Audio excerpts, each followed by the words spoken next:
insults, to racial, sexual, and religious chauvinism, to rabid nationalist fervor are beginning not to work. Business of who I am and whether I'm good or bad or achieving or not, all that's learned along the way. Just a ride. And we can change it anytime we want. It's only a choice. No effort, no work, no job, no savings of money. I realized that I had the game wrong. That the game was to find out what I already was.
We were saying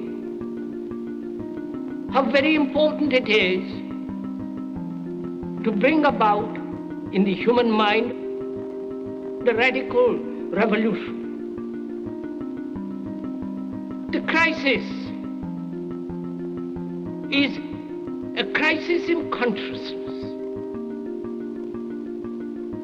a crisis that cannot anymore accept the old norms, the old patterns, the ancient traditions. And considering what the world is now, with all their misery, conflict, destructive brutality, aggression, and so on, man is still as he was. He's still brutal, violent, aggressive, acquisitive, competitive, and he has built a society along these lines.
Society today is composed of a series of institutions. From political institutions, legal institutions, religious institutions, to institutions of social class, familial values, and occupational specialization, it is obvious the profound influence these traditionalized structures have in shaping our understandings and perspectives. Yet, of all the social institutions we are born into, directed by, and conditioned upon, there seems to be no system as taken for granted and misunderstood as the monetary system. Taking on nearly religious proportions, the established monetary institution exists as one of the most unquestioned forms of faith there is. How money is created, the policies by which it is governed, and how it truly affects society are unregistered interests of the great majority of the population.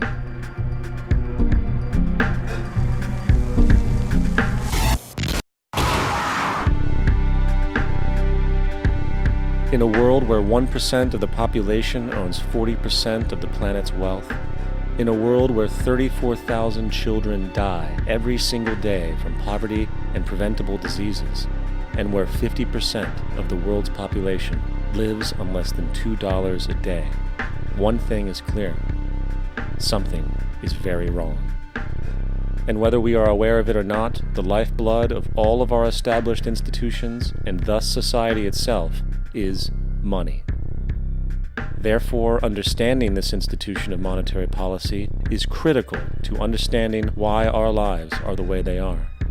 Unfortunately, economics is often viewed with confusion and boredom. Endless streams of financial jargon coupled with intimidating mathematics quickly deters people from attempts at understanding it. However, the fact is, the complexity associated with the financial system is a mere mask, designed to conceal one of the most socially paralyzing structures humanity has ever endured.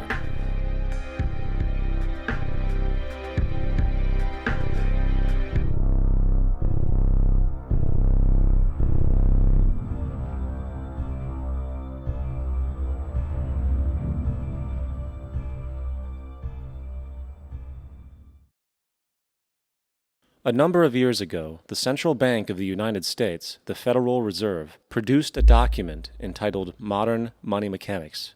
This publication detailed the institutionalized practice of money creation as utilized by the Federal Reserve and the web of global commercial banks it supports. On the opening page, the document states its objective. The purpose of this booklet is to describe the basic process of money creation in a fractional reserve banking system. It then proceeds to describe this fractional reserve process through various banking terminology, a translation of which goes something like this. The United States government decides it needs some money, so it calls up the Federal Reserve and requests, say, $10 billion. The Fed replies, saying, sure, we'll buy $10 billion in government bonds from you. So the government takes some pieces of paper, paints some official-looking designs on them, and calls them treasury bonds. Then it puts a value on these bonds to the sum of $10 billion and sends them over to the Fed. In turn, the people at the Fed draw up a bunch of impressive pieces of paper themselves, only this time calling them Federal Reserve notes, also designating a value of $10 billion to the Fed. The Fed then takes these notes and trades them for the bonds. Once this exchange is complete, the government then takes the $10 billion in Federal Reserve notes and deposits it into a bank account. And upon this deposit, the paper notes officially become legal tender money, adding $10 billion to the U.S. money supply. And there it is. $10 billion in new money has been created. Of course, this example is a generalization, for, in reality, this transaction would occur electronically, with no paper used at all. In fact, only 3% of the U.S. money supply exists in physical currency. The other 97% essentially exists in computers alone. Now, government bonds are, by design, instruments of debt, and when the Fed purchases these bonds, with money it essentially created out of thin air, the government is actually promising to pay back that money to the Fed. In other words, the money was created out of debt. This mind-numbing paradox of how money or value can be created out of debt or a liability will become more clear as we further this exercise.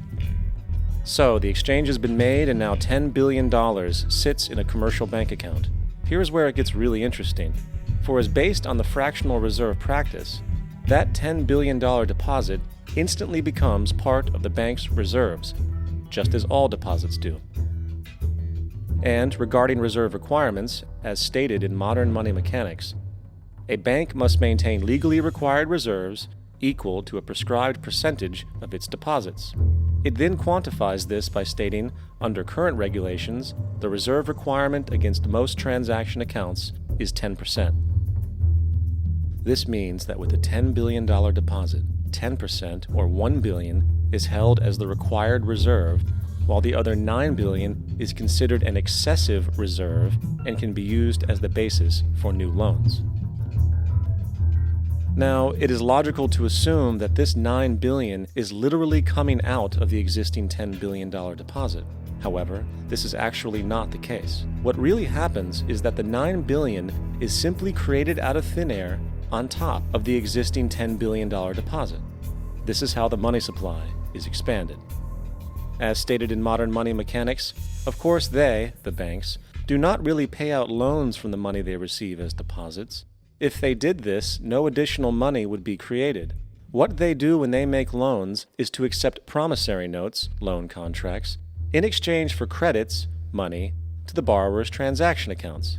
In other words, the $9 billion can be created out of nothing simply because there is a demand for such a loan and that there is a $10 billion deposit to satisfy the reserve requirements.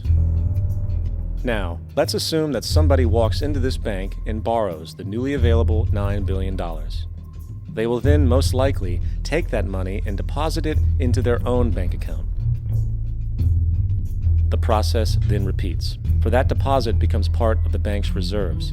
10% is isolated, and in turn 90% of the $9 billion, or $8.1 billion, is now available as newly created money for more loans. And of course, that 8.1 can be loaned out and redeposited, creating an additional 7.2 billion, to 6.5 billion, to 5.9 billion, etc. This deposit money creation loan cycle can technically go on to infinity. The average mathematical result is that about $90 billion can be created on top of the original $10 billion. In other words, for every deposit that ever occurs in the banking system, about 9 times that amount can be created out of thin air. Money jitters? Ask the obliging Bank of America for a jar of soothing instant money, M-O-N-E-Y, in the form of a convenient personal loan. So, now that we understand how money is created by this fractional reserve banking system, a logical yet elusive question might come to mind. What is actually giving this newly created money value? The answer? The money that already exists. The new money essentially steals value from the existing money supply. For the total pool of money is being increased irrespective to demand for goods and services. And as supply and demand finds equilibrium, prices rise, diminishing the purchasing power of each individual dollar. This is generally referred to as inflation, and inflation is essentially a hidden tax on the public. What is the advice that you generally get? And that is inflate the currency. They don't say debase the currency. They don't say devalue the currency. They don't say cheat the people who are saved.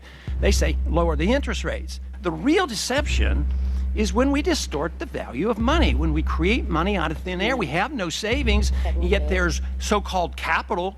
So my question boils down to this: how in the world can we expect to solve the problems of inflation, that is, the increase in the supply of money, with more inflation? Of course, it can't.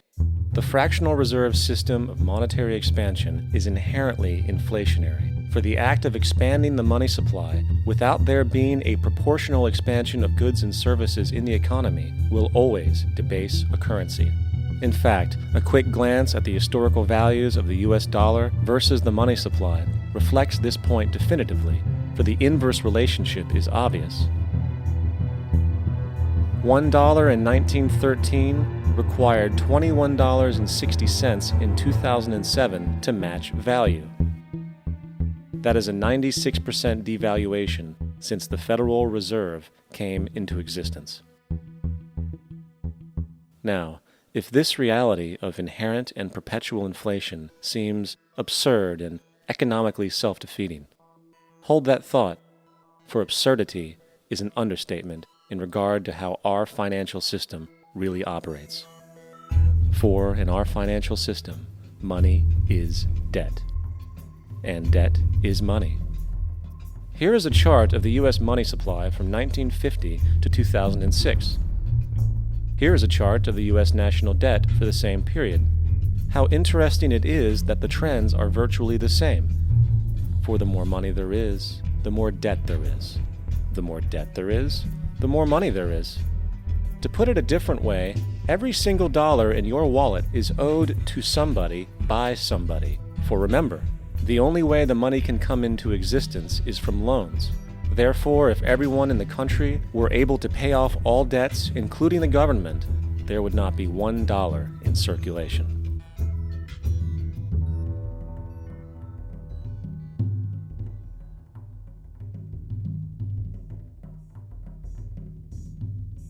In fact, the last time in American history the national debt was completely paid off was in 1835 after President Andrew Jackson shut down the central bank that preceded the Federal Reserve. In fact, Jackson's entire political platform essentially revolved around his commitment to shut down the central bank, stating at one point, "The bold efforts the present bank has made to control the government are but premonitions of the fate that awaits the American people should they be deluded into a perpetuation of this institution or the establishment of another like it." Unfortunately, his message was short-lived, and the international bankers succeeded to install another central bank in 1913, the Federal Reserve. And as long as this institution exists, perpetual debt is guaranteed. Now, so far we have discussed the reality that money is created out of debt, through loans. These loans are based on a bank's reserves, and reserves are derived from deposits. And through this fractional reserve system, any one deposit can create 9 times its original value, in turn debasing the existing money supply, raising prices in society. And since all this money is created out of debt and circulated randomly through commerce, people become detached from their original debt, and a disequilibrium exists where people are forced to compete for labor in order to pool enough money out of the money supply to cover their costs of living. As dysfunctional and backwards as all of this might seem, there is still one thing we have omitted from this equation. And it is this element of the structure which reveals the truly fraudulent nature of the system itself: the application of interest. When the government borrows money from the Fed, or when a person borrows money from a bank, it almost always has to be paid back with accrued interest. In other words, almost every single dollar that exists must be eventually returned to a bank with interest paid as well. But if all money is borrowed from the central bank and is expanded by commercial banks through loans, only what would be referred to as the principal is being created in the money supply. So then, where is the money to cover all of the interest that is charged? Nowhere. It doesn't exist. The ramifications of this are staggering, for the amount of money owed back to the banks will always exceed the amount of money that is available in circulation. This is why inflation is a constant in the economy, for new money is always needed to help cover the perpetual deficit built into the system, caused by the need to pay the interest. What this also means is that mathematically, defaults and bankruptcy are literally built into the system, and there will always be poor pockets of society that get the short end of the stick. An analogy would be a game of musical chairs, for once the music stops, somebody is left out to dry. And that's the point. It invariably transfers true wealth from the individual to the banks. For if you are unable to pay for your mortgage, they will take your property. This is particularly enraging when you realize that not only is such a default inevitable due to the fractional reserve practice, but also because of the fact that the money that the bank loaned to you didn't even legally exist in the first place. In 1969, there was a Minnesota court case involving a man named Jerome Daley, who was challenging the foreclosure of his home by the bank which provided the loan to purchase it. His argument was that the mortgage contract required both parties, being he and the bank, each put up a legitimate form of property for the exchange. In legal language, this is called consideration. Mr. Daley explained that the money was, in fact, not the property of the bank, for it was created out of nothing as soon as the loan agreement was signed. Remember what modern money mechanics stated about loans? What they do when they make loans is to accept promissory notes in exchange for credits. Reserves are unchanged by the loan transactions, but deposit credits constitute new additions to the total deposits of the banking system. In other words, the money doesn't come out of their existing assets. the bank is simply inventing it, putting up nothing of its own except for a theoretical liability on paper. As the court case progressed, the bank's president, Mr. Morgan, took the stand, and in the judge's personal memorandum, he recalled that the plaintiff, bank's president, admitted that, in combination with the Federal Reserve Bank, did create the money and credit upon its books by bookkeeping entry. The money and credit first came into existence when they created it. Mr. Morgan admitted that no United States law or statute existed which gave him the right to do this. A lawful consideration must exist and be tendered to support the note. The jury found that there was no lawful consideration, and I agree. He also poetically added, "Only God can create something of value out of nothing." And upon this revelation, the court rejected the bank's claim for foreclosure, and Daley kept his home. The implications of this court decision are immense. For every time you borrow money from a bank, whether it is a mortgage loan or a credit card charge, the money given to you is not only counterfeit, it is an illegitimate form of consideration, and hence voids the contract to repay, for the bank never had the money as property to begin with. Unfortunately, such legal realizations are suppressed and ignored, and the game of perpetual wealth transfer and perpetual debt continues. And this brings us to the ultimate question: why?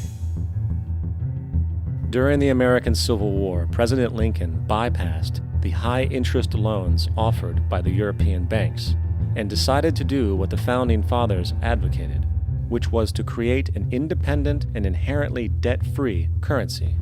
It was called the greenback.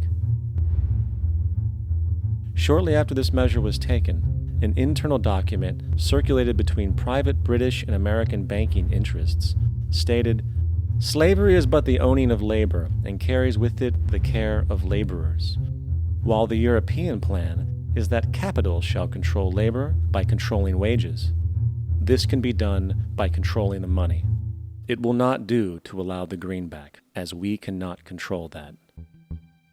The fractional reserve policy perpetrated by the Federal Reserve, which has spread in practice to the great majority of banks in the world, is, in fact, a system of modern slavery. Think about it. Money is created out of debt. And what do people do when they are in debt? They submit to employment to pay it off. But if money can only be created out of loans, how can society ever be debt-free? It can't. And that's the point. And it is the fear of losing assets coupled with the struggle to keep up with the perpetual debt and inflation inherent in the system, compounded by the inescapable scarcity within the money supply itself, created by the interest that can never be repaid, that keeps the wage slave in line, running on the hamster wheel with millions of others, in effect powering an empire that truly benefits only the elite at the top of the pyramid. For, at the end of the day, who are you really working for? The banks. Money is created in a bank and invariably ends up in a bank. They are the true masters, along with the corporations and governments they support. Physical slavery requires people to be housed and fed. Economic slavery requires people to feed and house themselves. It is one of the most ingenious scams for social manipulation ever created, and at its core, it is an invisible war against the population. Debt is the weapon used to conquer and enslave societies, and interest is its prime ammunition. And as the majority walks around oblivious to this reality, the banks, in collusion with governments and corporations, continue to perfect and expand their tactics of economic warfare, spawning new bases, such as the World Bank and International Monetary Fund, while also inventing a new type of soldier, the birth of the economic hitman.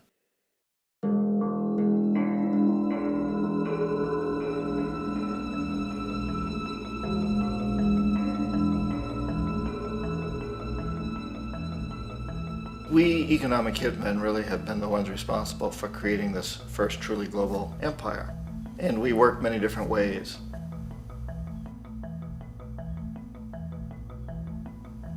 But perhaps the most common is that we will identify a country that has resources our corporations covet, like oil, and then arrange a huge loan to that country from the World Bank or one of its sister organizations. But the money never actually goes to the country. Instead, it goes to our big corporations to build infrastructure projects in that country, power plants, industrial parks, ports, things that benefit a few rich people in that country, in addition to our corporations, but really don't help the majority of the people at all. However, those people, the whole country is left holding a huge debt. It's such a big debt they can't repay it, and that's part of the plan, that they can't repay it. And so at some point, we economic hitmen go back to them and say, listen, you owe us a lot of money, can't pay your debt, so sell your oil real cheap to our oil companies. Allow us to build a military base in your country, or send troops in support of ours to someplace in the world like Iraq, or vote with us on the next UN vote. To have their electric utility company privatized and their water and sewage system privatized and sold to U.S. corporations or other multinational corporations. So there was that whole mushrooming thing, and it's so typical of the way the IMF and the World Bank work, that you put a country in debt, it's such a big debt it can't pay it, and then you offer to refinance that debt and pay even more interest. And you demand this quid pro quo, which you call a conditionality or good governance, which means basically that they've got to sell off their resources, including many of their social services, their utility companies, their school systems sometimes, their penal systems, their insurance systems, to foreign corporations. So it's a double, triple, quadruple whammy. The precedent for economic hitmen really began back in the early 50s when democratically elected Mossadegh, who was elected in Iran, he was considered to be the hope for democracy in the Middle East and around the world. He was Time Magazine's Man of the Year. But one of the things that he'd run on and began to implement was the idea that foreign oil companies needed to pay the Iranian people a lot more for the oil that they were taking out of Iran. The Iranian people should benefit from their own oil. Strange policy. We didn't like that, of course. But we were afraid to do what we normally were doing, which was to send in the military. Instead, we sent in one CIA agent, Kermit Roosevelt, Teddy Roosevelt's relative. And Kermit went in with a few $1 million and was very, very effective and efficient. And in a short amount of time, he managed to get Mossadegh overthrown and brought in the Shah of Iran to replace him, who always was favorable to oil. And it was extremely effective. Bombs overflow Tehran. Army officers shout that Mossadegh has surrendered and his regime as virtual dictator of Iran is ended. Pictures of the Shah are paraded through the streets as sentiment reverses. The Shah is welcomed home. So back here in the United States, in Washington, people looked around and said, wow, that was easy and cheap. So this established a whole new way of manipulating countries, of creating empire. The only problem with Roosevelt was that he was a card-carrying CIA agent, and had he been caught, the ramifications could have been pretty serious. So very quickly at that point, the decision was made to use private consultants to channel the money through the World Bank or the IMF or one of the other such agencies, to bring in people like me who worked for private companies, so that if we got caught, there would be no governmental ramifications.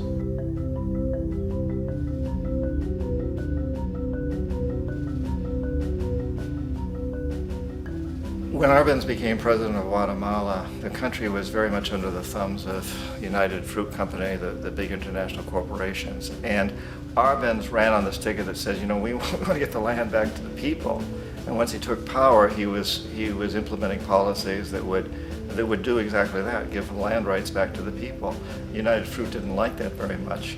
And so they hired a public relations firm, launched a huge campaign in the United States to convince the United States, the people, the citizens of the United States, and the press of the United States, and the Congress of the United States, that Arbenz was a Soviet puppet, and that if we allowed him to stay in power, the Soviets would have a foothold in this hemisphere. And that at that point in time was a huge fear on everybody's mind, the Red Terror, the Communist Terror.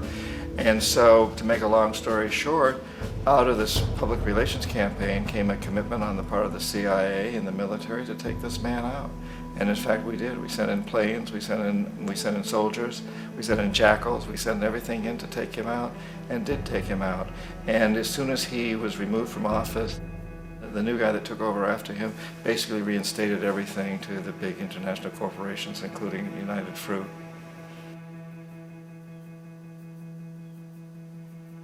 Ecuador for many, many years had been ruled by pro-US dictators, often relatively brutal.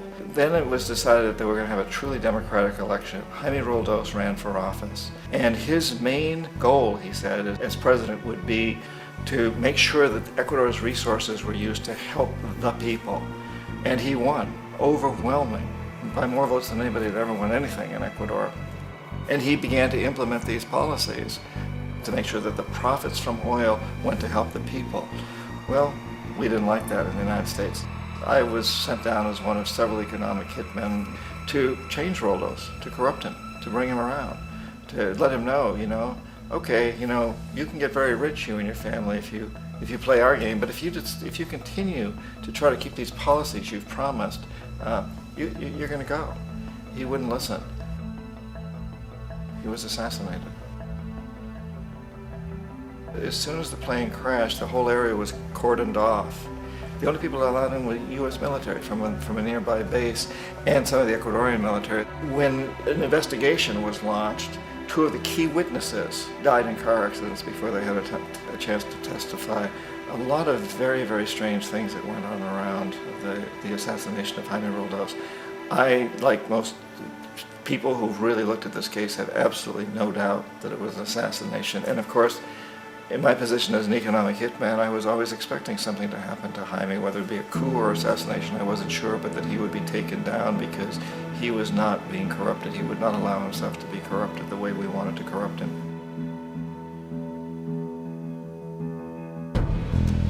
Omar Torrijos, president of Panama, was, one of my favorite people. I really, really liked him. He was very charismatic. He was a guy who really wanted to help his country. And when I tried to bribe him or corrupt him, he said, look, John, he called me Juanito. He said, look, Juanito, I don't need the money. What I really need is for my country to be treated fairly. I need for the United States to repay the debts that you owe my people for all the destruction you've done here. I need to be in a position where I can help other Latin American countries win their independence and be free of this terrible presence from the north that you people are exploiting us so badly. I need to have the Panama Canal back in the hands of the Panamanian people. That's what I want. And so, leave me alone. Don't try to bribe me. It was 1981, and in May, Jaime Roldos was assassinated.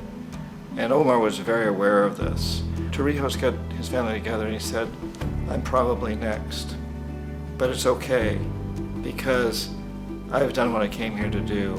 I've renegotiated the canal. The canal will now be in our hands. He just finished negotiating the treaty with Jimmy Carter. In June of that same year, just a couple of months later, he also went down in an airplane crash, which there's no question was executed by CIA-sponsored jackals. Tremendous amount of evidence that one of Torrijos' security guards handed him at the last moment as he was getting on the plane a tape recorder, a small tape recorder that contained a bomb.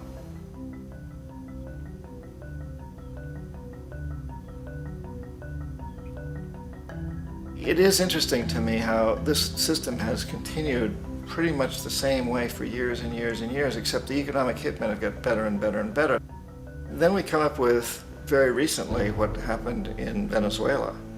In 1998, Hugo Chavez gets elected president, following a long line of presidents who had been very corrupt and basically destroyed the economy of the country. And Chavez was elected amidst all that.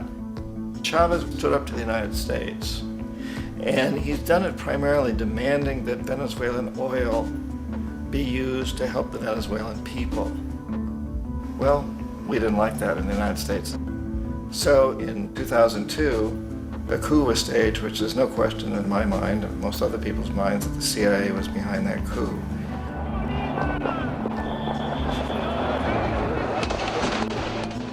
way that that coup was fomented was very reflective of what Kermit Roosevelt had done in Iran, of paying people to go out into the streets, to riot, to protest, to say this Chavez is very unpopular.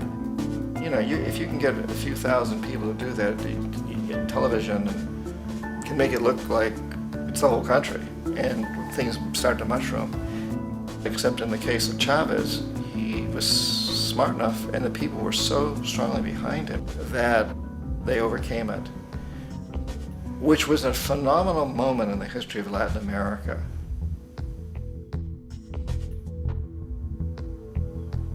Iraq actually is a perfect example of the way the whole system works. So we economic hitmen are the first line of defense. We go in and we try to corrupt governments and get them to accept these huge loans, which we then use as leverage to basically own them. If we fail, as I failed in Panama with Omar Torrijos and in Ecuador with Jaime Roldos, men who refuse to be corrupted, then the second line of defense is we send in the jackals. And the jackals either overthrow governments or they assassinate. And once that happens and a new government comes in, and boy, it's going to toe the line because the new president knows what will happen if he doesn't. In the case of Iraq, both of those things failed. Economic hitmen were not able to get through to Saddam Hussein. We tried very hard. We tried to get him to accept a deal very similar to what the House of Saud had accepted in Saudi Arabia, but he wouldn't accept it. And so the jackals went in to take him out. They couldn't do it. His security was very good. After all, he had one time worked for the CIA. He'd been hired to assassinate a former president of Iraq and failed, but he knew the system. So in '91, we send in the troops and we take out the Iraqi military. So we assume at that point that Saddam Hussein is going to come around. We could have taken him out, of course, at that time, but we didn't want to. He's the kind of strong man we like. He controls his people. We thought he could control the Kurds and keep the Iranians in their border and keep pumping oil for us. And that once we took out his military, now he's going to come around. So the economic hitmen go back in the 90s without success. If they'd had success, he'd still be running the country. We'd be selling him all the fighter jets he wants and everything else he wants. But they couldn't, they didn't have success. The jackals couldn't take him out again, so we sent the military in once again, and this time we did the complete job and took him out, and in the process created for ourselves some very, very lucrative construction deals. We had to reconstruct a country that we'd essentially destroyed, which is a pretty good deal if you own construction companies, big ones. So, you know, Iraq shows the three stages. The economic hitmen failed there, the jackals failed there, and as a final measure, the military goes in. And in that way, we've really created an empire, but we've done it very, very subtly. It's clandestine. All the empires of the past were built on the military, and everybody knew they were building them. So that the British knew they were building them, the French, the Germans, the Romans, the Greeks. And they were proud of it, and they always had some excuse like spreading civilization, spreading some religion, something like that. But they knew they were doing it. We don't. The majority of the people in the United States have no idea that we're living off the benefits of a clandestine empire, that today there's more slavery in the world than ever before. And then you have to ask yourself, well, if it's an empire, then who's the emperor? Obviously, our presidents of the United States are not emperors. An emperor is someone who's not elected, doesn't serve a limited term, and doesn't report to anyone, essentially. So you can't classify our presidents that way. But we do have what I consider to be the equivalent of the emperor, and it's what I call the corporatocracy. The corporatocracy is this group of individuals who run our biggest corporations, and they really act as the emperor of this empire.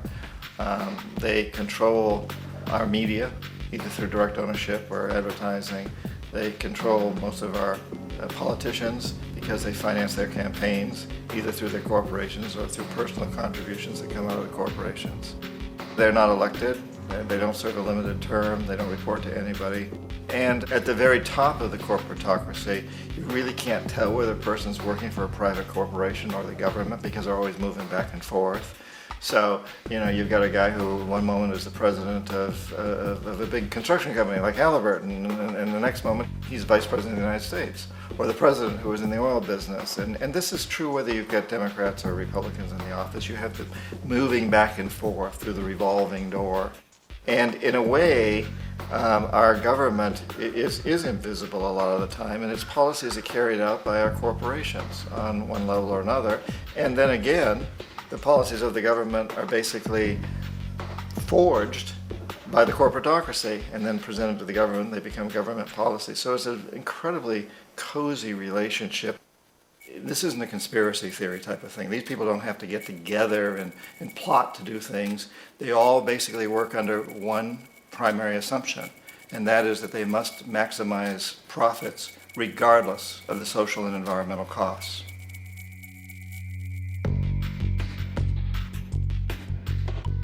This process of manipulation by the corporatocracy through the use of debt, bribery, and political overthrow is called globalization. Just as the Federal Reserve keeps the American public in a position of indentured servitude through perpetual debt, inflation, and interest, the World Bank and IMF serve this role on a global scale. The basic scam is simple. Put a country in debt either by its own indiscretion or through corrupting the leader of that country, then impose conditionalities or structural adjustment policies, often consisting of the following. Currency devaluation. When the value of a currency drops, so does everything valued in it. This makes indigenous resources available to predator countries at a fraction of their worth. Large funding cuts for social programs. These usually include education and healthcare, compromising the well-being and integrity of the society, leaving the public vulnerable to exploitation. Privatization of state-owned enterprises. This means that socially important systems can be purchased and regulated by foreign corporations for profit. For example, in 1999, the World Bank insisted that the Bolivian government sell the public water system of its third largest city to a subsidy of the U.S. corporation Bechtel. As soon as this occurred, water bills for the already impoverished local residents skyrocketed. It wasn't until after a full-blown revolt by the people that the Bechtel contract was nullified. Then there is trade liberalization, or the opening up of the economy through removing any restrictions on foreign trade. This allows for a number of abusive economic manifestations, such as transnational corporations bringing in their own mass-produced products, undercutting the indigenous production and ruining local economies. An example is Jamaica, which, after accepting loans and conditionalities from the World Bank, lost its largest cash crop markets due to competition with Western imports.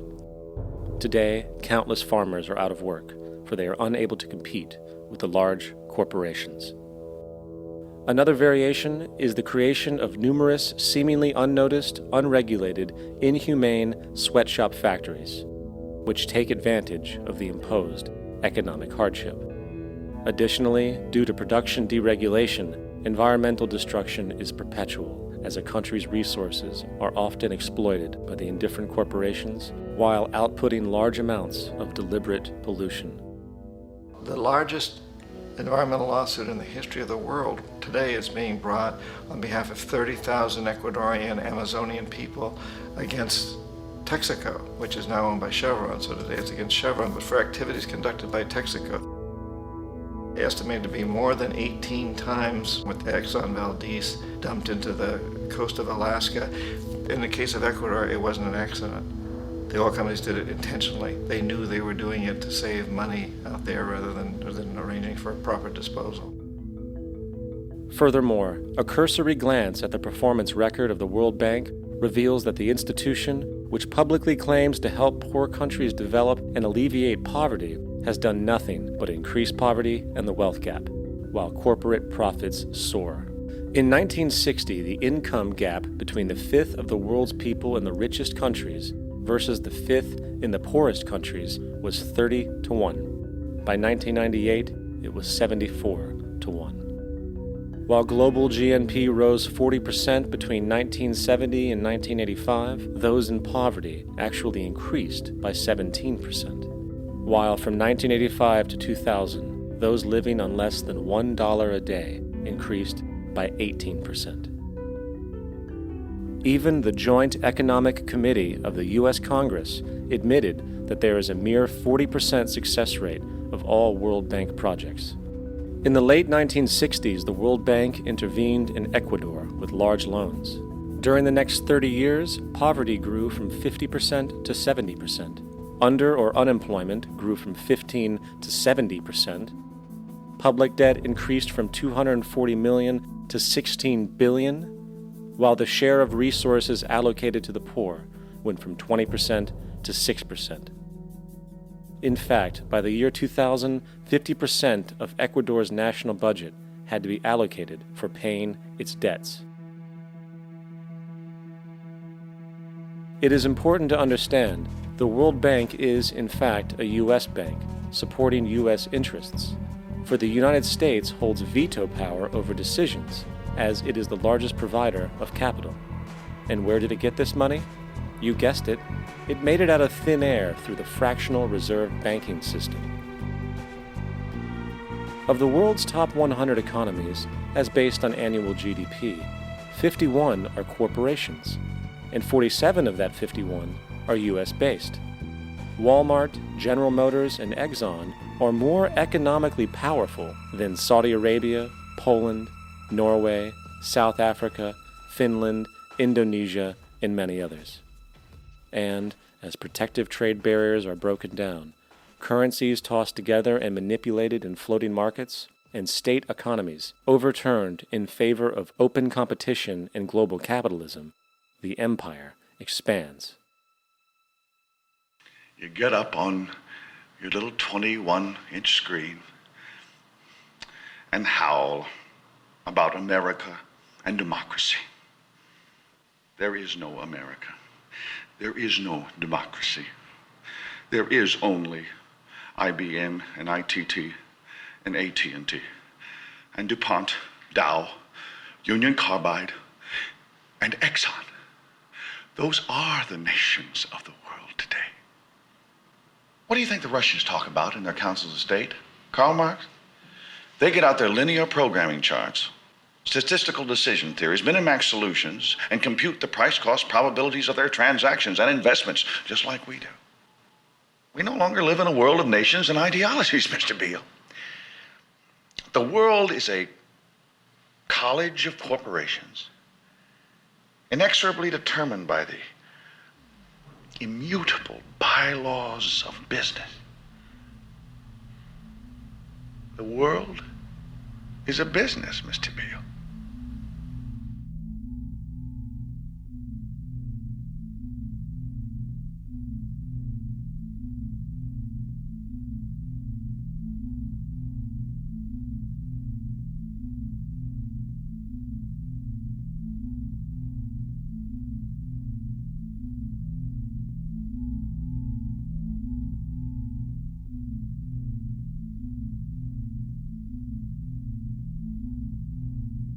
The world is being taken over by a handful of business powers who dominate the natural resources we need to live while controlling the money we need to obtain these resources. The end result will be world monopoly, based not on human life, but financial and corporate power. And as the inequality grows, naturally more and more people are becoming desperate. So the establishment was forced to come up with a new way to deal with anyone who challenges the system. So they gave birth to the terrorist. The term terrorist is an empty distinction, designed for any person or group who chooses to challenge the establishment. This isn't to be confused with the fictional Al-Qaeda, which was actually the name of a computer database for the US-supported Mujahideen in the 1980s.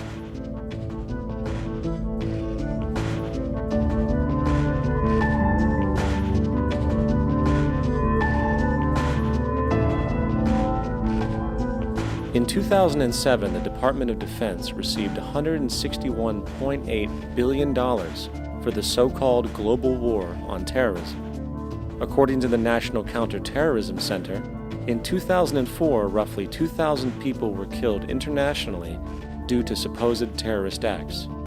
Of that number, 70 were American.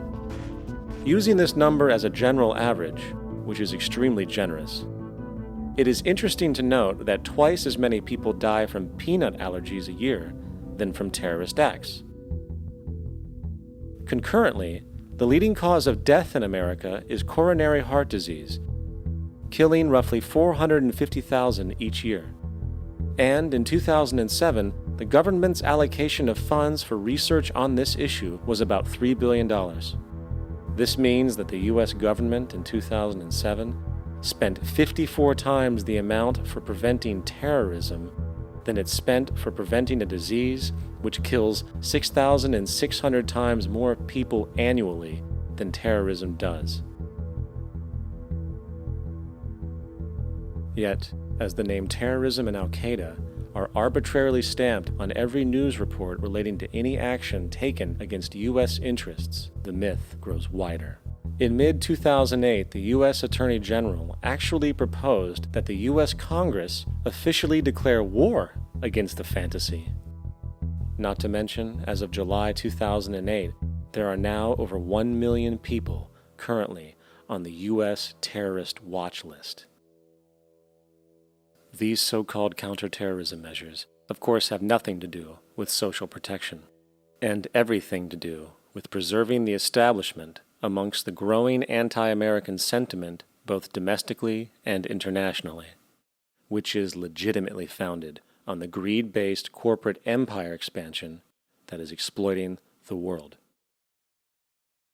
The true terrorists of our world do not meet at the docks at midnight or scream Allah Akbar before some violent action. The true terrorists of our world wear $5,000 suits and work in the highest positions of finance, government, and business. So, what do? How do we stop a system of greed and corruption that has so much power and momentum?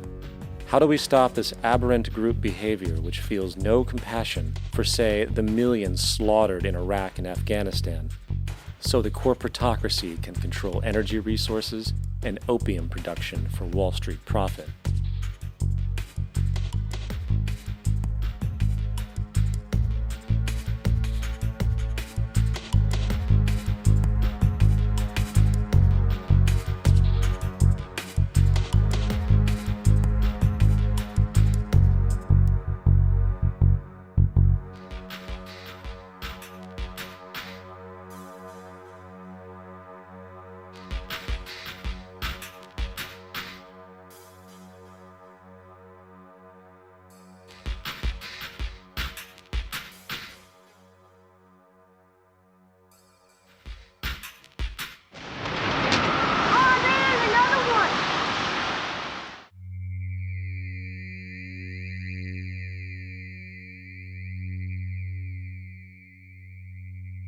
How do we stop a system of greed and corruption that condemns poor populations to sweatshop slavery for the benefit of Madison Avenue? Or that engineers false flag terror attacks for the sake of manipulation? Or that generates built-in modes of social operation which are inherently exploitative? Or that systematically reduces civil liberties and violates human rights in order to protect itself from its own shortcomings? How do we deal with the numerous covert institutions, such as the Council on Foreign Relations, the Trilateral Commission, and the Bilderberg Group, and other undemocratically elected groups which, behind closed doors, collude to control the political, financial, social, and environmental elements of our lives? In order to find the answer, we must first find the true underlying cause. For the fact is, the selfish, corrupt, power, and profit-based groups are not the true source of the problem. They are symptoms.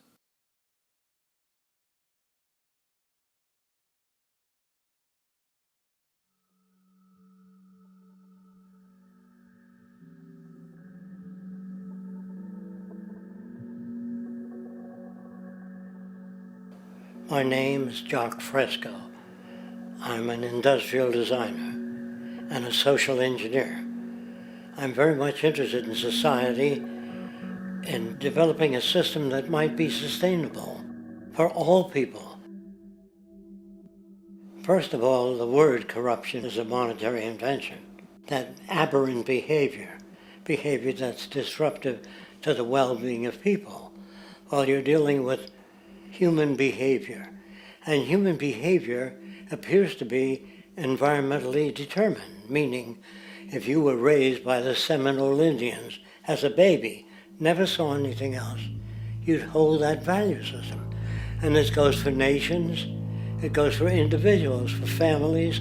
They try to indoctrinate their children to their particular faith and their country and make them feel like they're part of that. And they build a society which they call established. They establish a workable point of view and tend to perpetuate that, whereas all societies are really emergent, not established. And so they fight new ideas that would interfere with the establishment. Governments try to perpetuate that which keeps them in power. People are not elected to political office to change things.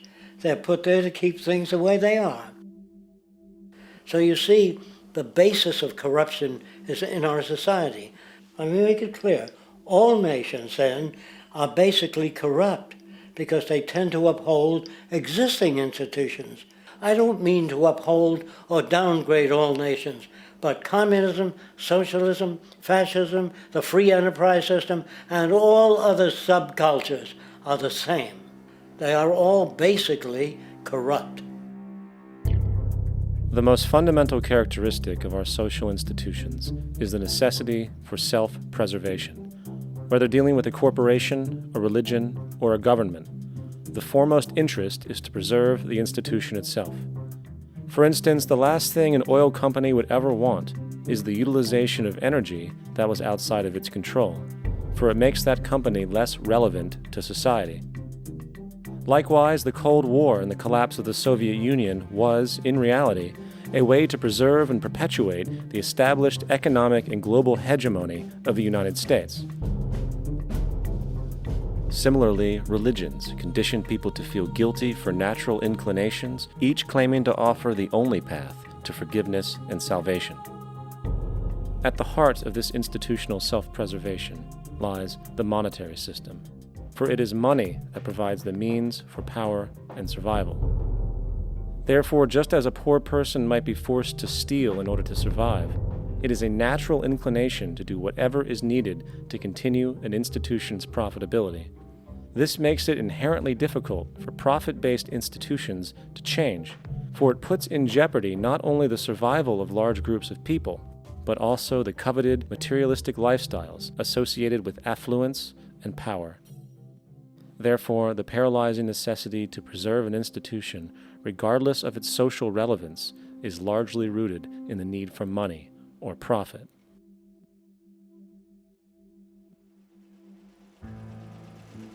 What's in it for me is why people think. And so if a man makes money selling a certain product, naturally he's going to fight the existence of another product that may threaten his institution.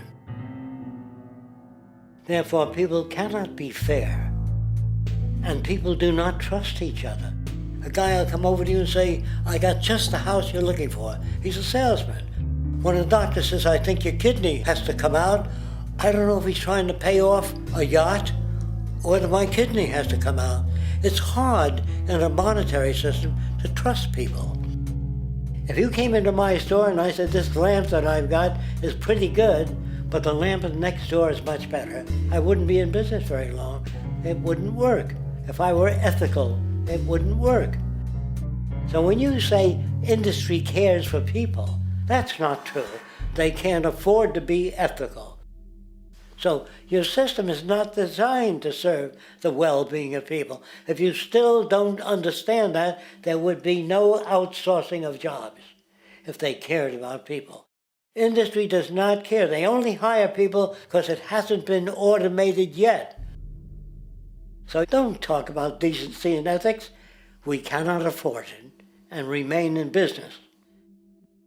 It is important to point out that regardless of the social system, whether fascist, socialist, capitalist, or communist, The underlying mechanism is still money, labor, and competition. Communist China is no less capitalistic than the United States. The only difference is the degree by which the state intervenes in enterprise. The reality is that monetaryism, so to speak, is the true mechanism that guides the interests of all the countries on the planet. The most aggressive and hence dominant variation of this monetaryism is the free enterprise system. The fundamental perspective, as put forth by early free market economists like Adam Smith, is that self-interest in competition leads to social prosperity, as the act of competition creates incentive, which motivates people to persevere. However, what isn't talked about is how a competition-based economy invariably leads to strategic corruption, power and wealth consolidation, social stratification, technological paralysis, labor abuse, and, ultimately, a covert form of government dictatorship by the rich elite. The word corruption is often defined as moral perversion. If a company dumps toxic waste into the ocean to save money, most people recognize this as corrupt behavior. On a more subtle level, when Walmart moves into a small town and forces small businesses to shut down for they are unable to compete, a gray area emerges. For what exactly is Walmart doing wrong? Why should they care about mom-and-pop organizations they destroy? Yet, even more subtly, when a person gets fired from their job because a new machine has been created which can do the work for less money, people tend to just accept that as the way it is, not seeing the inherent, corrupt inhumanity of such an action. Because the fact is, whether it is dumping toxic waste, having a monopoly enterprise, or downsizing the workforce, the motive is the same: profit. They are all different degrees of the same self-preserving mechanism, which always puts the well-being of people second to monetary gain. Therefore, corruption is not some byproduct of monetaryism. It is the very foundation. And while most people acknowledge this tendency on one level or another, the majority remains naive as to the broad ramifications of having such a selfish mechanism as the guiding mentality in society. Internal documents show that after this company positively, absolutely knew that they had a medication that was infected with the AIDS virus, they took the product off the market in the U.S. and then they dumped it in France, Europe, Asia, and Latin America. The U.S. government allowed it to happen. The FDA allowed this to happen. And now the government is completely looking the other way. Thousands of innocent hemophiliacs have died from the AIDS virus. This company knew absolutely that it was infected with AIDS. They dumped it because they wanted to turn this disaster into a profit. So you see, you have built-in corruption. We're all chiseling off each other, and you can't expect decency in that sort of thing. And feeling that, they don't know who to elect. They think in terms of a democracy, which is not possible in a monetary-based economy. If you have more money to advertise your position, the position you desire in government, that isn't a democracy. It serves those in positions of differential advantage. So it's always a dictatorship of the elitists, the financially wealthy.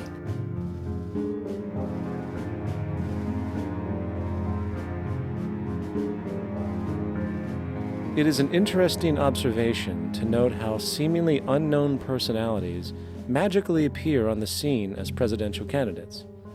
Then, before you know it, somehow you are left to choose from a small group of extremely wealthy people who suspiciously have the same broad social view. Obviously, it's a joke. The people placed on the ballot are done so because they have been pre-decided to be acceptable by the established financial powers who actually run the show. Yet, many who understand this illusion of democracy often think, if only we could just get our honest, ethical politicians in power, then we would be okay. Well, while this idea, of course, seems reasonable in our established, oriented worldview, it is, unfortunately, another fallacy.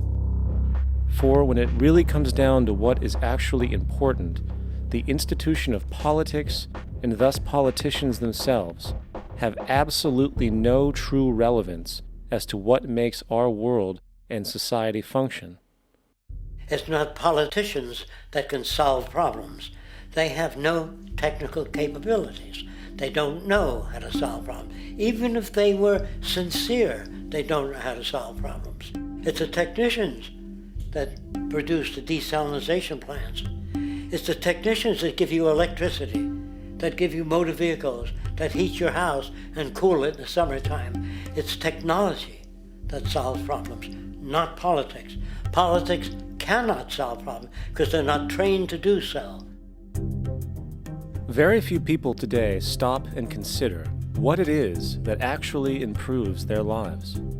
Is it money? Obviously not. One cannot eat money or stuff money into their car to get it to run. Is it politics? All politicians can do is create laws, establish budgets, and declare war. Is it religion? Of course not. Religion creates nothing except intangible emotional solace for those who require it. The true gift that we as human beings have, which has been solely responsible for everything that has improved our lives, is technology. What is technology? Technology is a pencil which allows one to solidify ideas on paper for communication.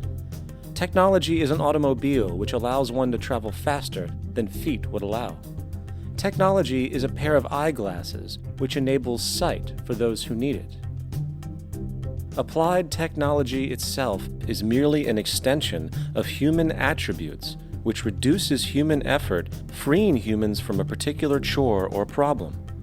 Imagine what your life would be like today without a telephone, or an oven, or a computer, or an airplane. Everything in your home which you take for granted, from a doorbell to a table to a dishwasher, is technology generated from the creative, scientific ingenuity of human technicians, not money, politics, or religion. These are false institutions. And writing your congressman is fantastic. They tell you to write your congressman if you want something done. The men in Washington should be at the forefront of technology, the forefront of human studies, the forefront of crime, all the factors that shape human behavior. You don't have to write your congressman. What kind of people are they that are appointed to do that job?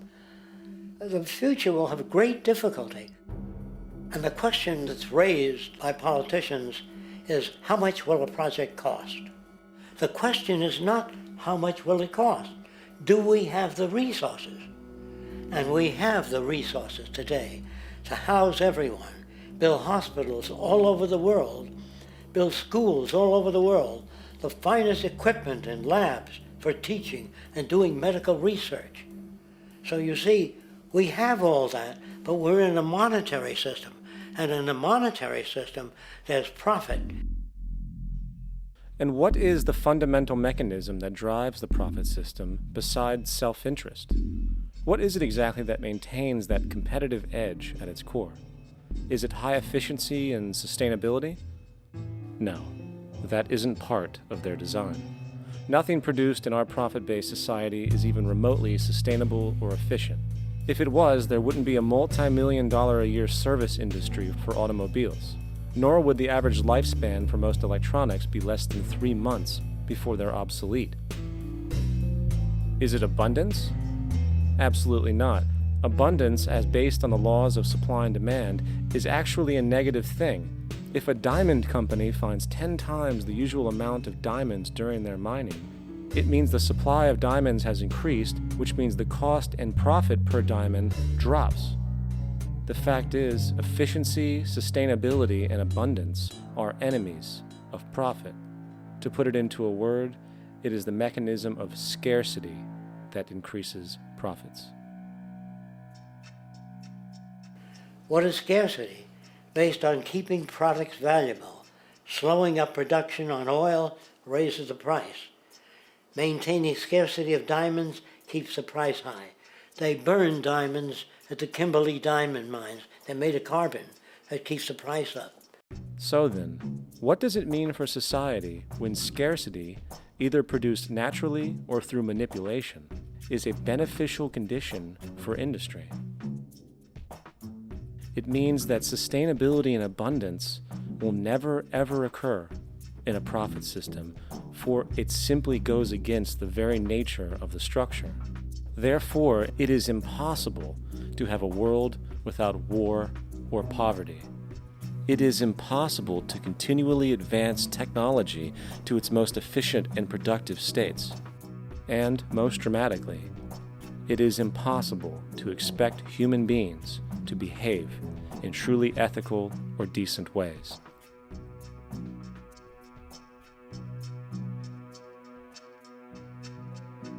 People use the word instinct because they can't account for the behavior. They sit back and they evaluate with their lack of knowledge, and they say things like, humans are built a certain way, greed is a natural thing, as though they've worked for years on it, and it's no more natural than wearing clothing. What we want to do is to eliminate the causes of the problems, eliminate the processes that produce greed and bigotry and prejudice and people taking advantage of one another and elitism, eliminating the need for prisons and welfare. We have always had these problems because we have always lived within scarcity and barter and monetary systems that produce scarcity. If you eradicate the conditions that generate what you call socially offensive behavior, it does not exist. The guy said, well, isn't that inborn? No, it's not. There is no human nature, there's human behavior, and that's always been changed throughout history. You're not born with bigotry and greed and corruption and hatred. You pick that up within the society. War, poverty, corruption, hunger, misery, human suffering will not change in a monetary system. That is, there'll be very little significant change. It's going to take the redesign of our culture, our values, and it has to be related to the carrying capacity of the earth, not some human opinion or some politician's notions of the way the world ought to be, or some religious notions of the conduct of human affairs. And that's what the Venus Project is about. The society that we're about to talk about is a society that is free of all the old superstitions, incarceration, prisons, police, cruelty, and law.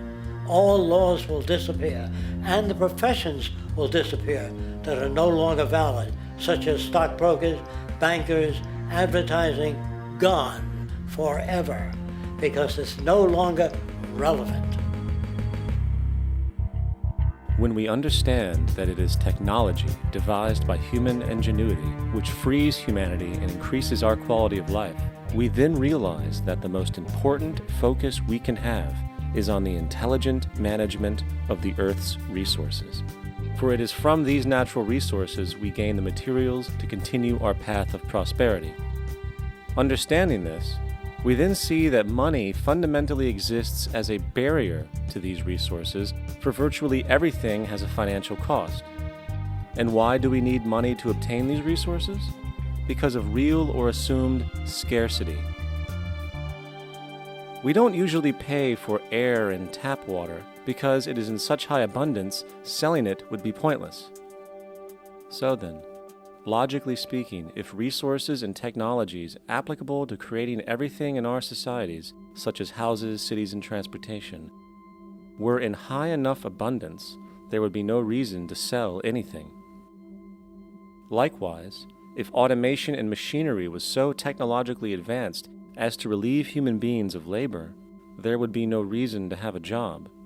And with these social aspects taken care of, there would be no reason to have money at all. So the ultimate question remains: do we on Earth have enough resources and technological understanding to create a society of such abundance that everything we have now could be available without a price tag and without the need for submission through employment? Yes, we do. We have the resources and technology to enable this at a minimum, along with the ability to raise the standard of living so high that people in the future will look back at our civilization now and gawk at how primitive and immature our society was. What the Venus Project proposes is an entirely different system that's updated to present-day knowledge. We've never given scientists the problem of how do you design a society which would eliminate boring and monotonous jobs, that would eliminate accidents in transportation, that would enable people to have a high standard of living, that would eliminate poisons in our food, that would give us other sources of energy that are clean and efficient. We can do that out there.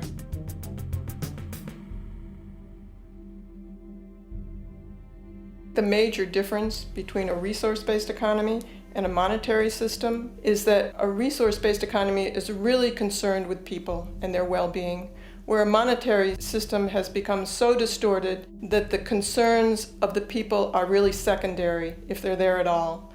The products that are turned out are for how much money you can get. If there is a problem in society and you can't earn money from solving that problem, then it won't be done. The resource-based economy is really not close to anything that's been tried.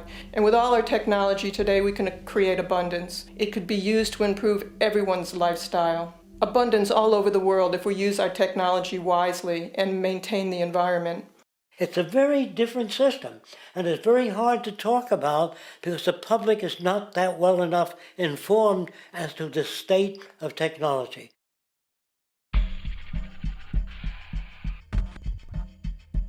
At present, we don't have to burn fossil fuels. We don't have to use anything that would contaminate the environment. There are many sources of energy available.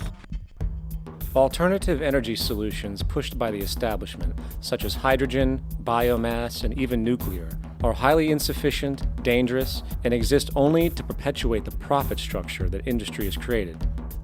When we look beyond the propaganda and self-serving solutions put forth by the energy companies, we find a seemingly endless stream of clean, abundant, and renewable energy for generating power.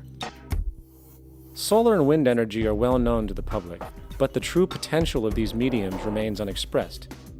Solar energy, derived from the sun, has such abundance that 1 hour of light at high noon contains more energy than what the entire world consumes in a year. If we could capture 0.01% of this energy, the world would never have to use oil, gas, or anything else.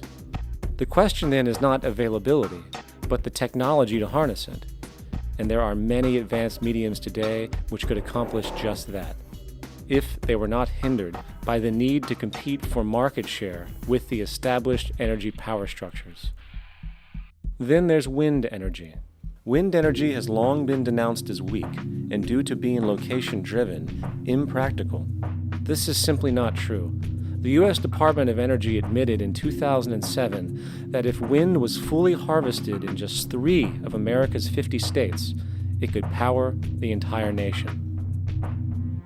And then there are the rather unknown mediums of tidal and wave power. Tidal power is derived from tidal shifts in the ocean. Installing turbines which capture this movement generates energy.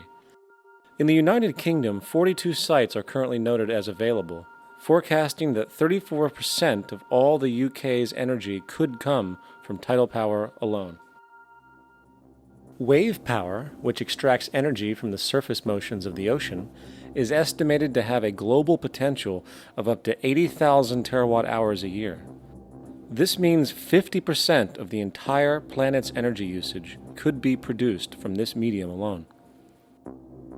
Now, it is important to point out that tidal, wave, solar, and wind power requires virtually no preliminary energy to harness, unlike coal, oil, gas, biomass, hydrogen, and all the others. In combination, these 4 mediums alone, if efficiently harnessed through technology, could power the world forever. That being said, there happens to be another form of clean, renewable energy which trumps them all: geothermal power.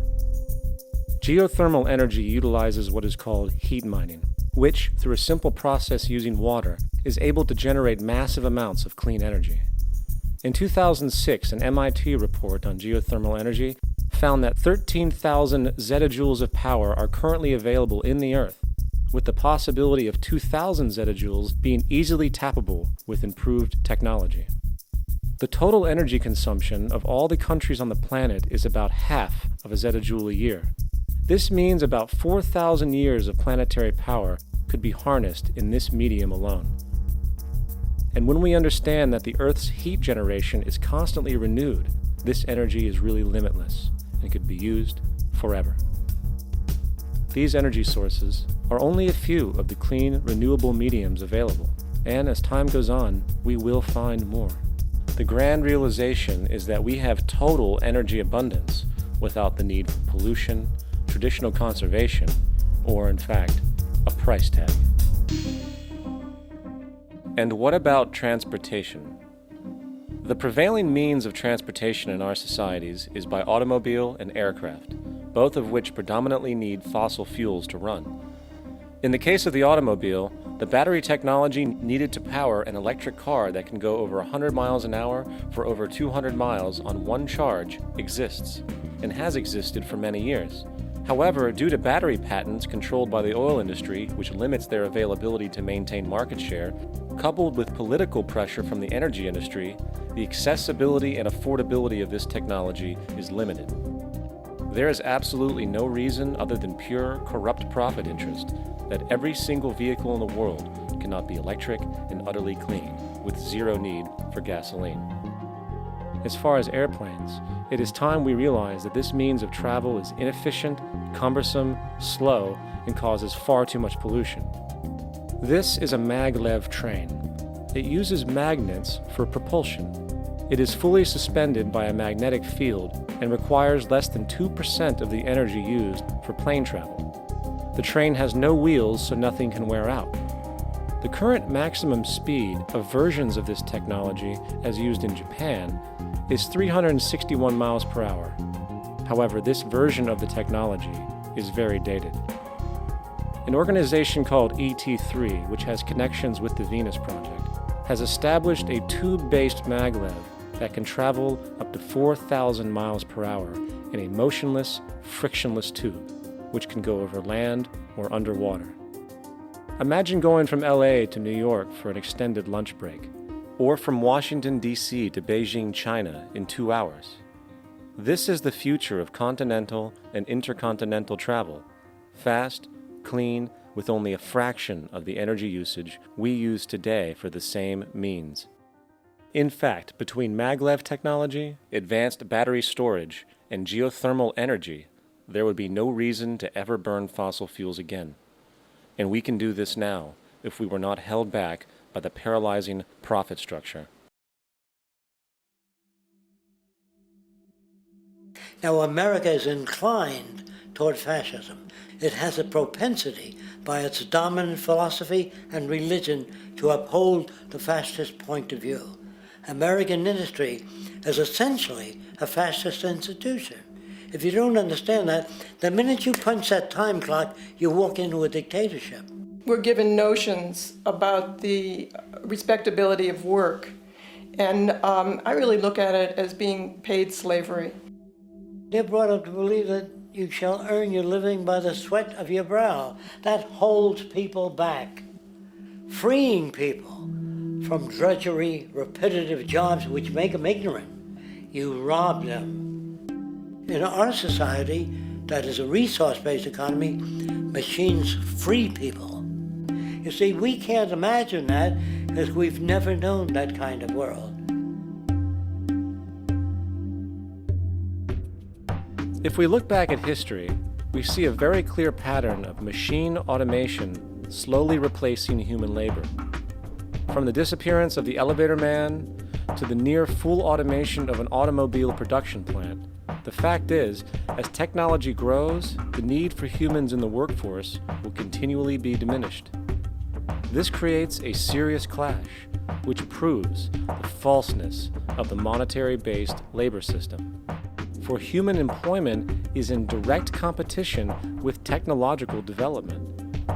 Therefore, given the fundamental priority of profit by industry, people through time will be continually laid off and replaced by machine. When industry takes on a machine, instead of shortening the workday, they downsize. You lose your job. So you have a right to fear machines. In a high-technology, resource-based economy, it is conservative to say that about 90% of all current occupations could be phased out by machines, freeing humans to live their life without servitude, for this is the point of technology itself.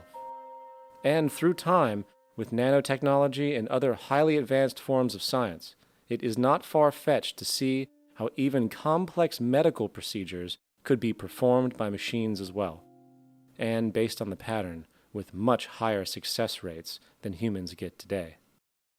The path is clear, but our monetary-based structure, which requires labor for income, blocks this progress, for humans need jobs in order to survive.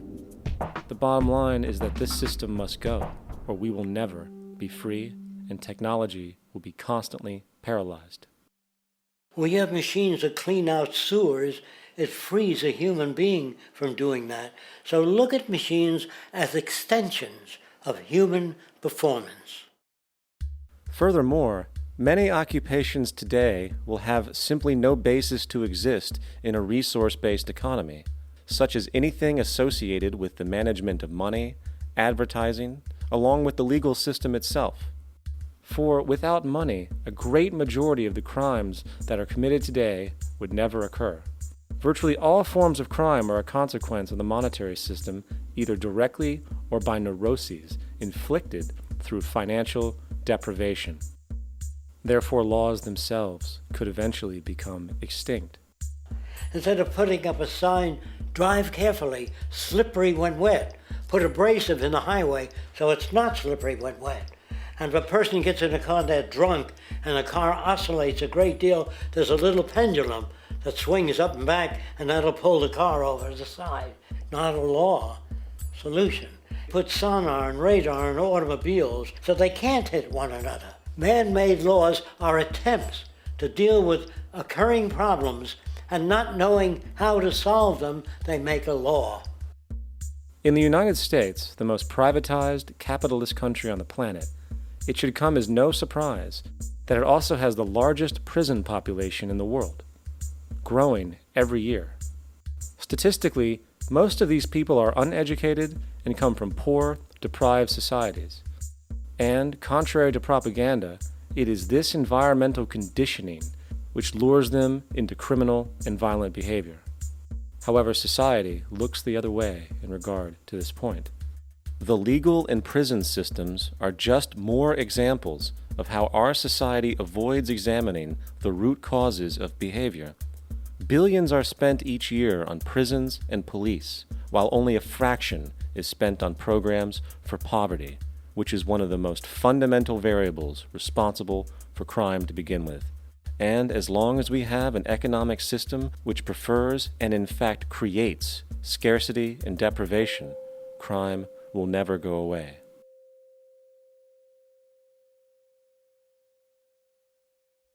If people have access to the necessities of life without servitude, debt, barter, trade, they behave very differently.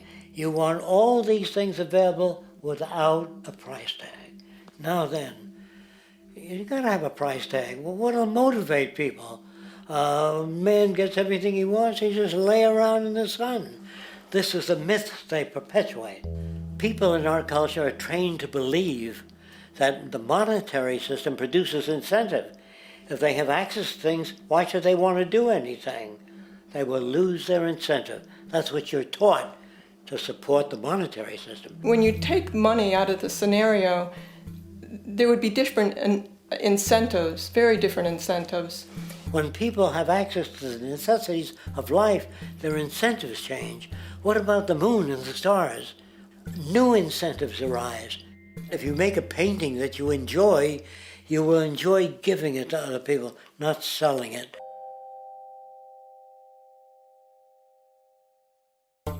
I think most of the education that I've seen today is essentially producing a person for a job. It's very specialized. They're not generalists. People don't know a lot about a lot of different subjects.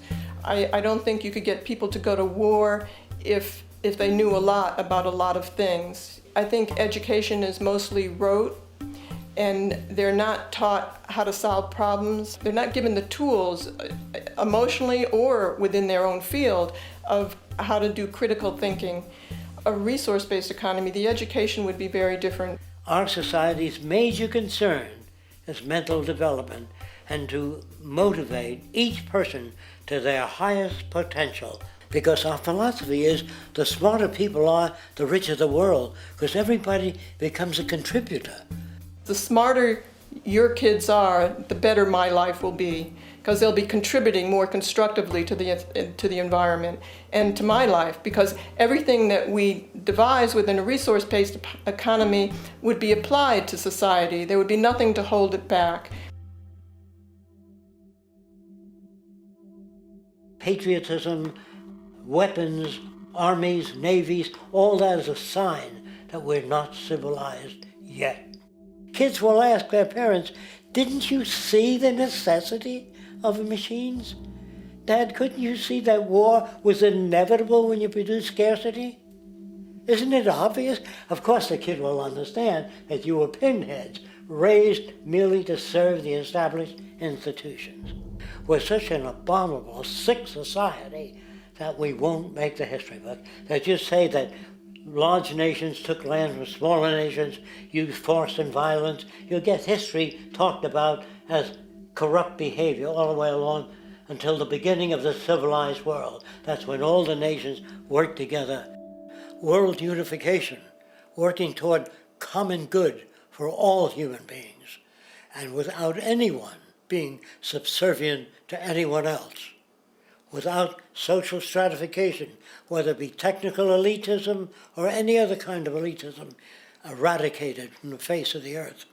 The state does nothing because there is no state. There is no state. The system I advocate, a resource-based global economy, is not perfect. It's just a lot better than what we have. We can never achieve perfection.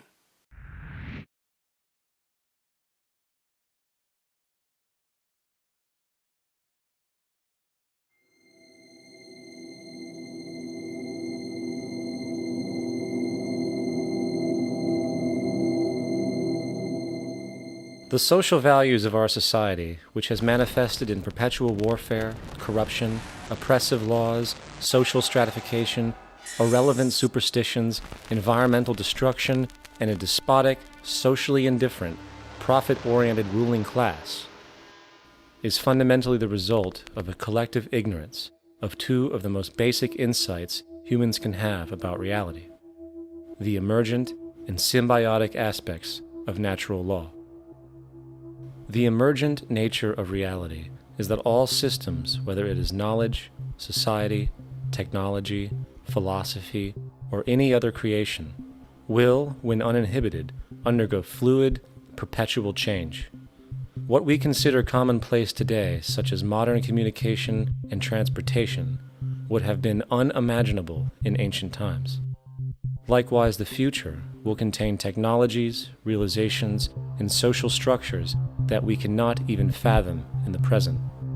We have gone from alchemy to chemistry, from a geocentric universe to a heliocentric, from believing that demons were the cause of illness to modern medicine. This development shows no sign of ending, and it is this awareness that aligns us and leads us on a continuous path to growth and progress. Static, empirical knowledge does not exist. Rather, it is the insight of the emergence of all systems we must recognize. This means we must be open to new information at all times, even if it threatens our current belief system and hence identities. Sadly, society today has failed to recognize this, and the established institutions continue to paralyze growth by preserving outdated social structures. Simultaneously, the population suffers from a fear of change, for their conditioning assumes a static identity, and challenging one's belief system usually results in insult and apprehension, for being wrong is erroneously associated with failure, when, in fact, to be proven wrong should be celebrated, for it is elevating someone to a new level of understanding, furthering awareness. The fact is, there is no such thing as a smart human being, for it is merely a matter of time before their ideas are updated, changed, or eradicated. And this tendency to blindly hold on to a belief system, sheltering it from new, possibly transforming information, is nothing less than a form of intellectual materialism. The monetary system perpetuates this materialism not only by its self-preserving structures, but also through the countless number of people who have been conditioned into blindly and thoughtlessly upholding these structures, therefore becoming self-appointed guardians of the status quo. Sheep, which no longer need a sheepdog to control them, for they control each other by ostracizing those who step out of the norm. This tendency to resist change and uphold existing institutions for the sake of identity, comfort, power, and profit is completely unsustainable and will only produce further imbalance, fragmentation, distortion, and invariably, destruction. It's time to change. From hunters and gatherers to the agricultural revolution to the industrial revolution, the pattern is clear. It is time for a new social system which reflects the understandings we have today. The monetary system is a product of a period of time where scarcity was a reality. Now, with the age of technology, it is no longer relevant to society. Gone with the aberrant behavior it manifests. Likewise, dominant worldviews, such as theistic religion, operate with the same social irrelevancy. Islam, Christianity, Judaism, Hinduism, and all of the others exist as barriers to personal and social growth, for each group perpetuates a closed worldview, and this finite understanding that they acknowledge is simply not possible in an emergent universe. Yet, religion has succeeded in shutting down the awareness of this emergence by instilling the psychological distortion of faith upon its followers, where logic and new information is rejected in favor of traditionalized, outdated beliefs. The concept of God is really a method of accounting for the nature of things. In the early days, people didn't know enough about how things formed, how nature worked, so they invented their own little stories. And they made God in their own image. A guy that gets angry. When people don't behave right, he creates floods and earthquakes. They say it's an act of God. A cursory glance at the suppressed history of religion reveals that even the foundational myths themselves are emergent culminations, developed through influence over time. For example, a cardinal doctrine of the Christian faith is the death and resurrection of Christ. This notion is so important that the Bible itself states, "And if Christ be not risen, then is our preaching vain, and your faith is also vain." Yet it is very difficult to take this account literally, for not only is there no primary source denoting this supernatural event in secular history, awareness of the enormous number of pre-Christian saviors who also died and were resurrected immediately puts the story in mythological territory by association. Early church figures such as Tertullian went to great lengths to break these associations, even claiming that the devil caused the similarities to occur, stating in the 2nd century, "The devil, whose business is to pervert the truth, mimics the exact circumstance of the divine sacraments. He baptizes his believers and promises forgiveness of sins. He celebrates the oblation of bread and brings in the symbol of the resurrection. Let us therefore acknowledge the craftiness of the devil, who copied certain things of those that be divine." What is truly sad, however, is that when we cease the idea that the stories from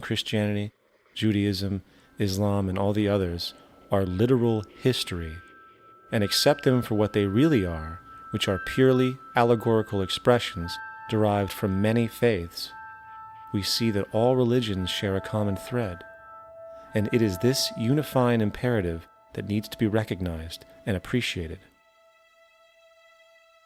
Religious belief has caused more fragmentation and conflict than any other ideology. Christianity alone has 34,000 different subgroups. The Bible is subject to interpretation. When you read it, you say, I think Jesus meant this. I think Job meant that. Oh no, he meant this. So you have the Lutheran, the Seventh-day Adventist, the Catholic, and a church divided is no church at all.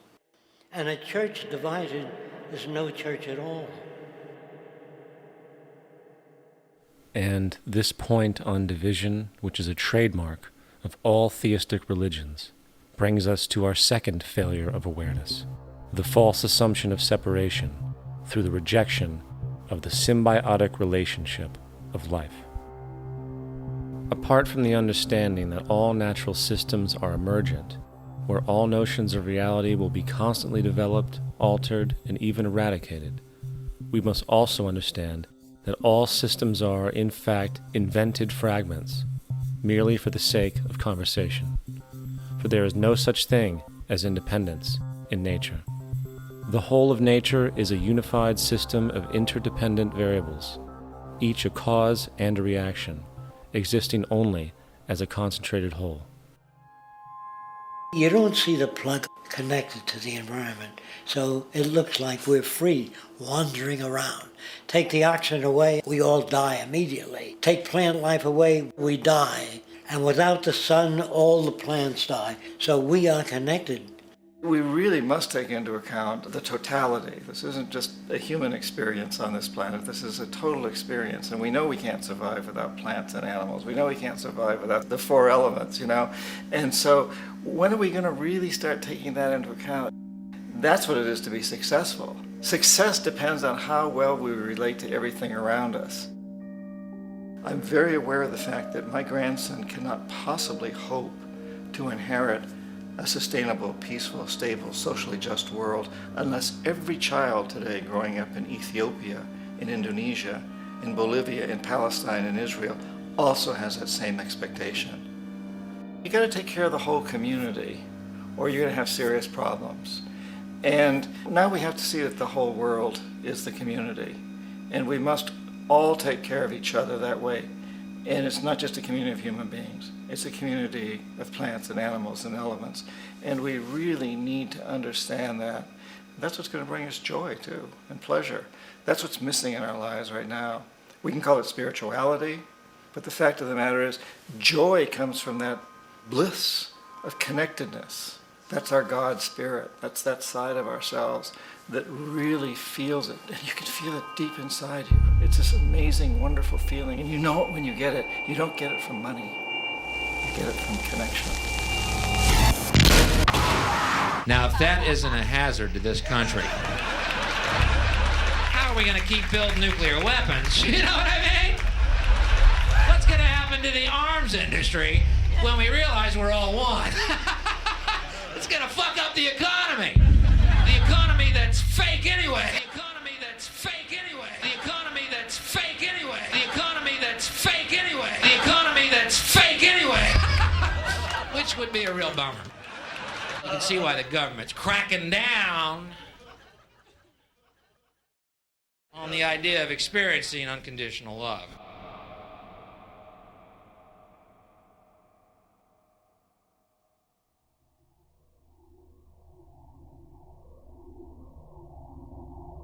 Once we understand that the integrity of our personal existences are completely dependent on the integrity of everything else in our world, we have truly understood the meaning of unconditional love.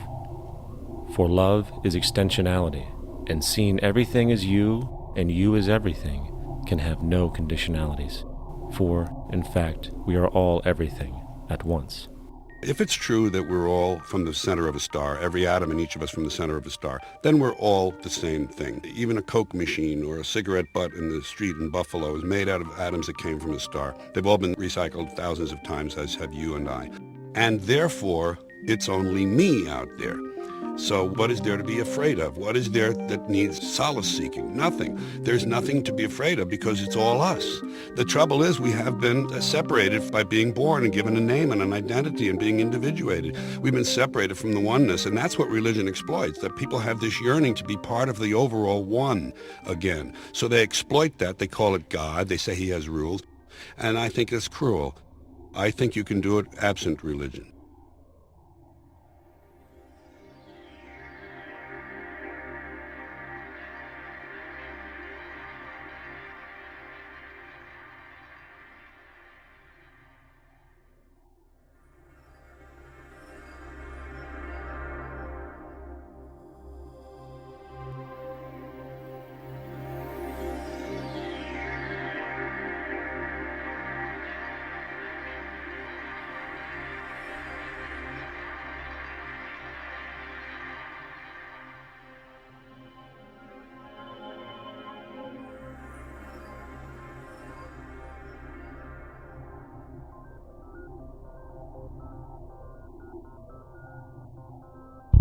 It's time to claim the unity our outmoded social systems have broken apart, and work together to create a sustainable global society where everyone is taken care of and everyone is truly free.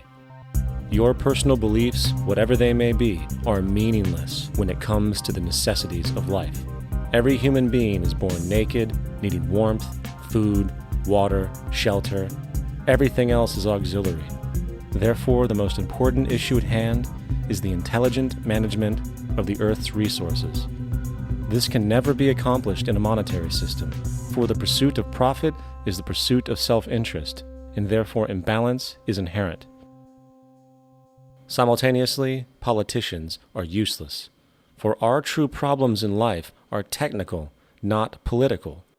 Furthermore, ideologies that separate humanity, such as religion, need strong reflection in the community in regard to its value, purpose, and social relevancy.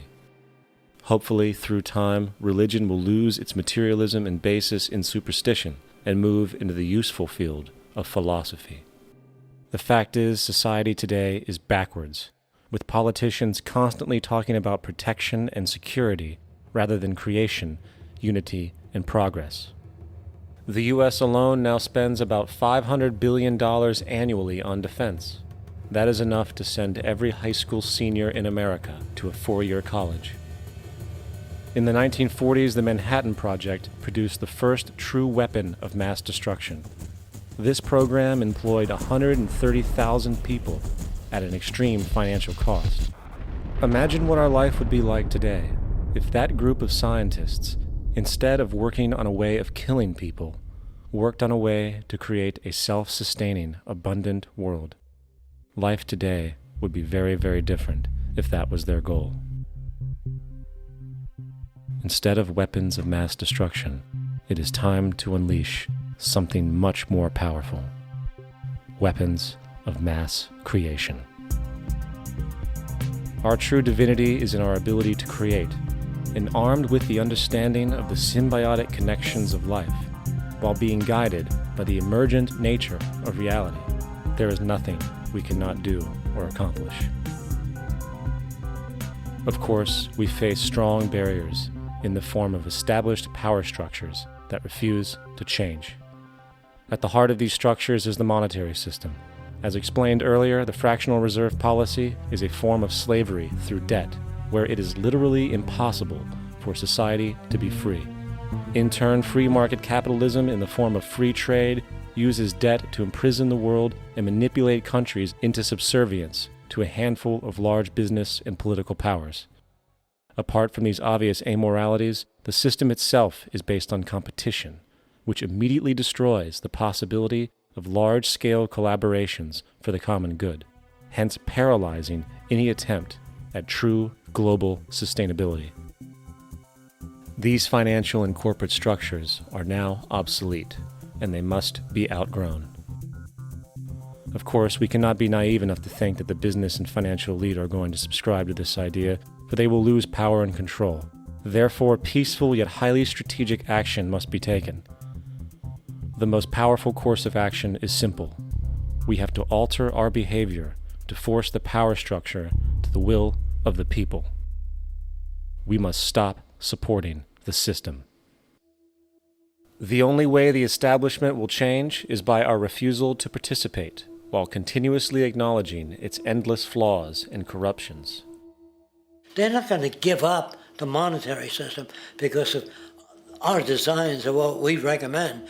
The system has to fail, and people have to lose confidence in their elected leaders.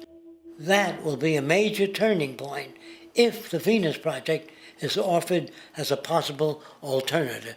If not, I fear the consequences. The trends now indicate that our country is going bankrupt. The probability is our country will move toward a military dictatorship to prevent riots and complete social breakdown. Once the U.S. breaks down, all the other cultures will undergo similar things. As of now, the world financial system is on the brink of collapse due to its own shortcomings. The Comptroller of Currency stated in 2003 that the interest on the U.S. national debt will not be affordable in less than 10 years. This theoretically means total bankruptcy for the U.S. economy, and its implications for the world are immense.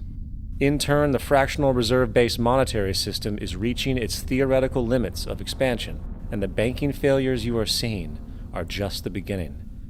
This is why inflation is skyrocketing, all debt is at record levels, and the government and Fed are hemorrhaging new money to bail out the corrupt system. For the only way to keep the banks going is by making more money. The only way to make more money is to create more debt and inflation. It is simply a matter of time before the tables turn, and there is no one willing to take new loans, while defaults grow, as people are unable to afford their current loans.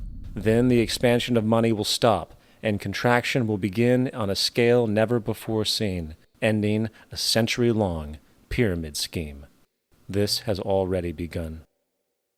Therefore, we need to expose this financial failure for what it is, using this weakness to our advantage. Here are some suggestions. Expose the banking fraud.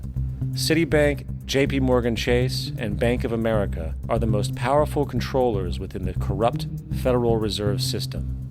It's time to boycott these institutions.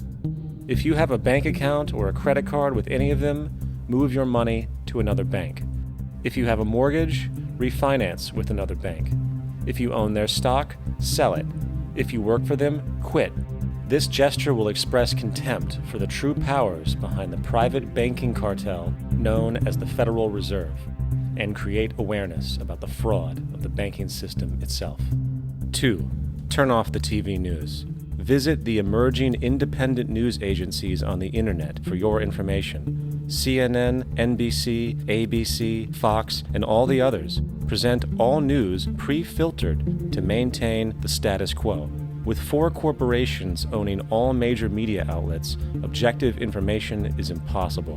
This is the true beauty of the internet, and the establishment has been losing control because of this free flow of information. We must protect the internet at all times, as it is truly our savior right now. 3. Don't ever allow yourself, your family, or anyone you know to ever join the military. This is an obsolete institution now used exclusively for maintaining an establishment that is no longer relevant. U.S. soldiers in Iraq work for U.S. corporations, not the people. Propaganda forces us to believe that war is natural and the military is an honorable institution. Well, if war is natural, why are there 18 suicides every single day by American veterans who have post-traumatic stress disorder? If our military men and women are so honored, why is it that 25% of the American homeless population are veterans? 4. Stop supporting the energy companies. If you live in a detached house, get off the grid. Investigate every means of making your home self-sustainable with clean energy. solar, wind, and other renewable energies are now affordable consumer realities, and considering the never-ending rising cost of traditional energies, it will likely be a cheaper investment over time. If you drive, get the smallest car you can, and consider using one of the many conversion technologies that can enable your car to be a hybrid, electric, or run on anything other than establishment fuels. 5. Reject the political system. The illusion of democracy is an insult to our intelligence. In a monetary system, there is no such thing as a true democracy, and there never was. We have two political parties owned by the same set of corporate lobbyists. They are placed in their positions by the corporations, with popularity artificially projected by their media. In a system of inherent corruption, the change of personnel every couple of years has very little relevance. Instead of pretending that the political game has any true meaning, focus your energy on how to transcend this failed system. And 6. Join the movement. Go to thezeitgeistmovement.com and help us create the largest mass movement for social change the world has ever seen. We must mobilize and educate everyone about the inherent corruption of our current world system, along with the only true sustainable solution, declaring all the natural resources on the planet as common heritage to all people, while informing everyone as to the true state of technology and how we can all be free if the world works together rather than fights. The choice lies with you. You can continue to be a slave to the financial system and watch the continuous wars, depressions, and injustice across the globe while placating yourself with vain entertainment and materialistic garbage. Or you can focus your energy on true, meaningful, lasting, holistic change, which actually has the realistic ability to support and free all humans with no one left behind. But, in the end, the most relevant change must occur first inside of you. The real revolution is the revolution of consciousness, and each one of us first needs to eliminate the divisionary, materialistic noise we have been conditioned to think is true, while discovering, amplifying, and aligning with the signal coming from our true empirical oneness. It is up to you. What we are trying during all these discussions and talks here is to see if we cannot radically bring about a transformation of the mind. Not accept things as they are, but to understand it, to go into it, to examine it. Give your heart and your mind with everything that you have to find out a way of living differently.